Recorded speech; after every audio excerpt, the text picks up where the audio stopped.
Isang tinatawag na surveillance airplane ang namatang umiikot sa pinagagawang Panatag o Scarborough Shoal. Ayon sa ating Department of Foreign Affairs, hindi malayong pagmaymayari ang eroplanong yan ng China. Nakatutok si Maki Pulido. Ang napagkasunduan, walang galawan sa Panatag o Scarborough Shoal.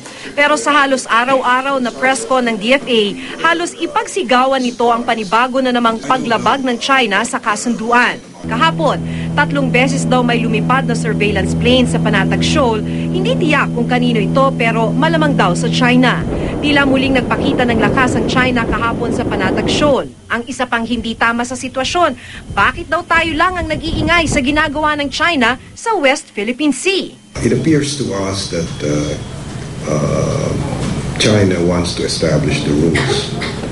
And what does that mean to all the nations who are interested in maintaining freedom of navigation and unimpeded commerce in the South China Sea? Obviously, there's a negative implication. Ang natural dapat nakakampi ng Pilipinas ay ang Association of Southeast Asian Nations o ASEAN. Pero hanggang ngayon, tahimik pa rin ito sa issue.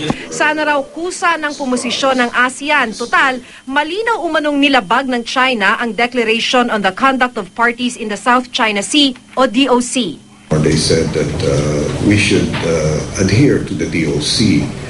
I think the Chinese are now in violation of the DOC when they are preventing us from enforcing our laws within our exclusive economic zone. I don't know. Kung hindi raw naririnig ng ASEAN ang ating pag-ingay, handa naman daw ang Amerikang maglaan ng tenga sa ating problema. Sa April 30, mag-uusap sina DFA Secretary Albert Del Rosario at US Secretary of State Hillary Clinton sa Washington, D.C. mismo, kahit na kontra ang China sa pagtatagpong ito. Nilinaw naman ni Del Rosario na hindi tayo magsusumbong para papasukin ang Amerika sa problema. Nais lang daw nating may makausap na interesado rin sa malayang paglalayag sa West Philippine Sea, bagay na tila kasi hindi pa pinaninindigan ng ASEAN. Maki Pulido, nakatutok, 24 oras.